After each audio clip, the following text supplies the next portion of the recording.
Hello and welcome back to my channel, friends. This is Nirav Gohil here, and in this video we are going to discuss about how to describe events in writing task 1. So in this video we'll discuss each and everything in detail. So without wasting time, let's start. But before we start, friends, if you haven't subscribed my YouTube channel yet, please press the subscribe button. While you are subscribing, you will see one bell icon. Please press that as well. Once you press that icon, you will get push notification whenever I will upload new videos. So friends, please press the subscribe. So I would like to give you information about types of events in writing task 1. So there are total 5 types of events. So let's start with the first one, which is constant increase and constant decrease. So what is constant increase? So like first graph is about 10, 12, 15, 17. So it is a constant increase. The same way, constant decrease, 15, 12, 11, 9. So constant decrease. So this is what I call constant increase and constant decrease. So let's move to the second type, which is no change. So 10 and 10, no change in it. If you take line graph, then 10 and 10, no change in it. So this is pretty simple.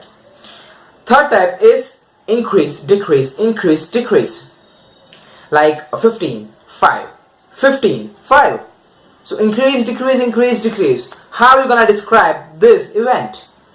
So that thing we'll discuss later on in this video. Let's move to the fourth type of event, which is major change. So like 10 and suddenly 50. So this is what I call major change.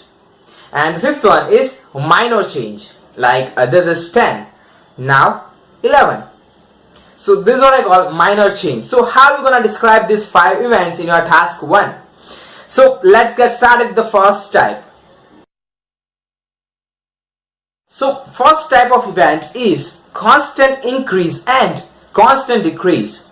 So just have a look on this example.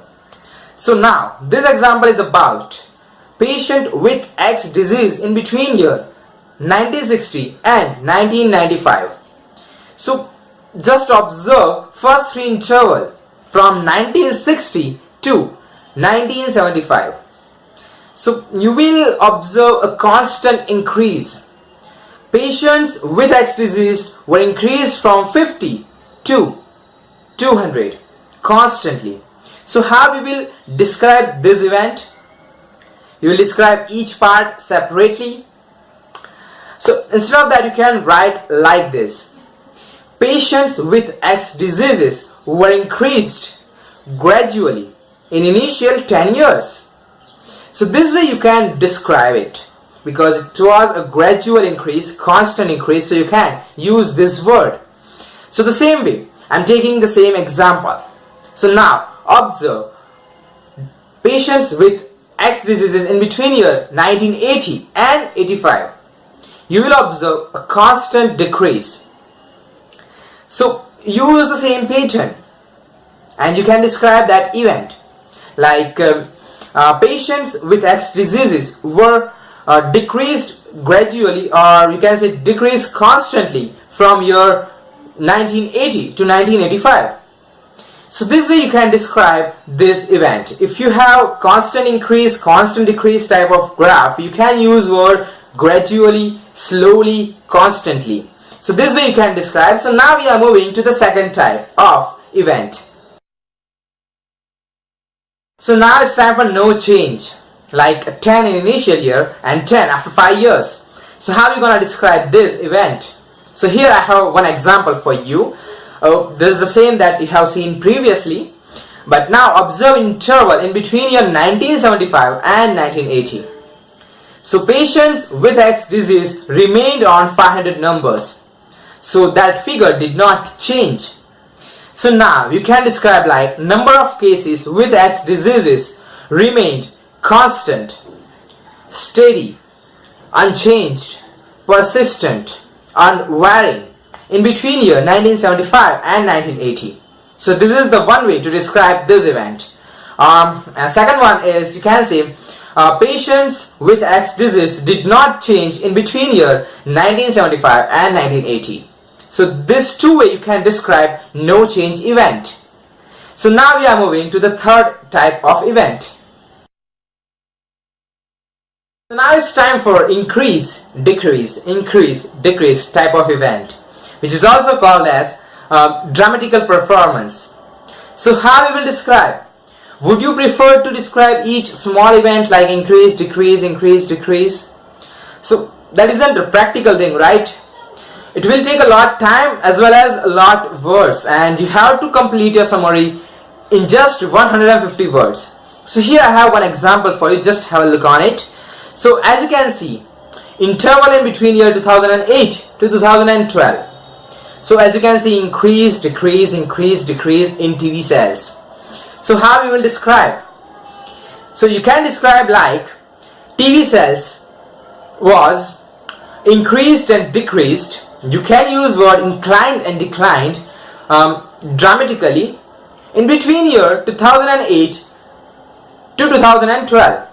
So this way you can describe event like this. If you have increase, decrease type of event, in that case you can use word dramatically and you can describe that event. So it will be like piece of cake for you to describe it. So now we are moving to the fourth type of event.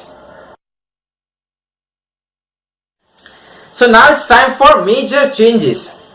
So here I have example for you. So as you can see, sales of smartphone was just 5% in India in year 2005, and in year 2010 it was 28%. So yes, a major change. But how you will describe? Mostly students are describing like sales was 5% in year 2005 and 28% in year 2010. Yes, you can, but if you are writing like this, you cannot expect more than 6 bands. If you want more band, you need to sharp your answer. So you can write like sales of smartphone drastically increased in India. It was started with just 5% and in year 2010 it was 28%. So increased by 23%. So like this you can describe your event. When it is a major change, you can use words like a drastic change, a boosted, boomed, something like that. So this kind of words you can use to describe major changes, major event, no matter it is increased, inclined, decreased or declined. So you can use it. So now we are moving to the last type of event. Minor changes. So 10 in initial year and 11 after 5 years. So no major change. So how we will describe it? So here I am taking the same example, sales of television from year 1999 to 2012. So observe first 2 years performance. So as you can see, in year 1999 it was 10 million and in year 2000 it was 11 million. So there was no major change, right? So how you will describe it? So you can describe like there was no considerable change in initial 2 years of sales. Sales in year 2000 was slightly higher than sales of 1999. So this way you can do comparison, you can describe in a simple manner like there was no considerable change. You can do comparison like slightly increased. So this two way you can describe minor changes. So friends, I have covered all 5 types of events. So now you should have clear idea about these 5 types of events, and if you are practicing like this, I'm very much confident you will write answers very easily. So this is all for this session, friends. I hope you like this video. If you like, please do not forget to press the like button, and if possible, share with your friends as well. Trust me, it really motivates me a lot to create awesome stuff for you. If you are practicing like this, if you are considering these 5 events, you will face no issue in your examination, and within time limit you will complete your task 1 and quickly will move to your writing task 2. So you can practice these 5 events, and if you have any query, I'm right here. Mention your doubts, queries in comments. So soon I will come back with new study material and tips for you. But before I leave, I would like to tell you I have created 3 Android applications for IELTS. First is IELTS study material, where you will get study material for reading, listening, writing and speaking. Second is dedicated to writing, where you will get reference material as well as practice material with tips. And third is for IELTS listening, where you will get 6 listening tests with tips. So you must download, links are in the description. These 3 applications will boost your preparation. So this is all for this lesson, friends. Soon I will come back. Till then, keep practicing and do not forget to subscribe my YouTube channel.